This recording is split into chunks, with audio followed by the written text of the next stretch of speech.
आर्थिक विकास दर के मोर्चे पर भारत इस साल चीन को भी पीछे छोड़ सकता है। यह अनुमान है आईएमएफ का। अर्थव्यवस्था के लिहाज से इस साल लगातार जो अच्छी खबरें आ रही हैं, ये उसी कड़ी में अब एक नई खबर जुड़ी है। इस बीच वर्ल्ड बैंक की एक रिपोर्ट में कहा गया है कि इस साल भारत की अर्थव्यवस्था 1.25 लाख अरब रुपए की हो गई है। हालांकि ये बड़ी उपलब्धि है, लेकिन आकार के लिहाज से भारत अभी भी अमेरिका और चीन जैसी अर्थव्यवस्थाओं से बहुत पीछे है और एक आम आदमी की औसत सालाना आमदनी के मामले में भी भारत को अभी लंबा सफर तय करना है। अब भारत की अर्थव्यवस्था करीब 1268 खरब रुपए की हो गई है। वर्ल्ड बैंक की एक रिपोर्ट के मुताबिक भारत की जीडीपी 2014 में $2 ट्रिलियन यानी करीब 1268 खरब रुपए के निशान को पार कर गई। केवल 7 साल में भारत ने अपनी अर्थव्यवस्था में $1 ट्रिलियन यानी लगभग 634 खरब रुपए जोड़ लिए हैं। इससे पहले भारत को 1 ट्रिलियन की अर्थव्यवस्था होने में 60 साल का समय लगा था। हालांकि आय की बात करें तो अब भी भारत निम्न मध्य आय वर्ग में है।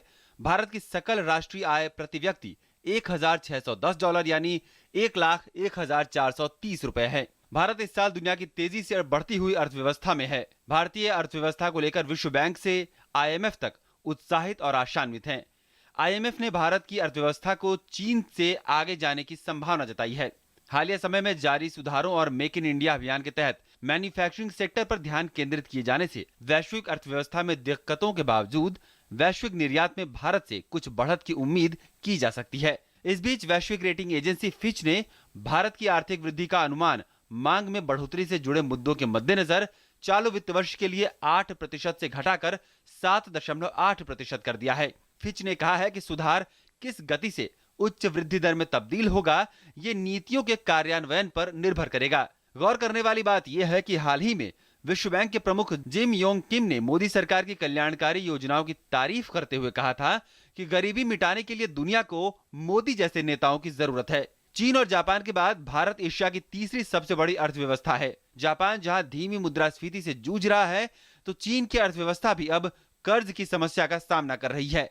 ऐसे में भारत के पास आगे बढ़ने के मौके हैं। हालांकि दुनिया की अर्थव्यवस्था बहुत बड़ी है और भारत की हिस्सेदारी अभी भी इसमें 2% से कम है। पर अभी वैश्विक निर्यात में सुस्ती के बावजूद भारत के लिए अपार संभावनाएं मौजूद हैं। हालांकि एक और चुनौती है कि भारत की विशाल अर्थव्यवस्था का फायदा सभी तबकों को नहीं मिल पाया है। साथ ही आय के वितरण में भी बहुत विषमताएं हैं। सरकार की समावेशी नीतियों का लक्ष्य इसी असमानता को कम करना है, ताकि विकास का फायदा सभी तबके तक पहुंच पाए।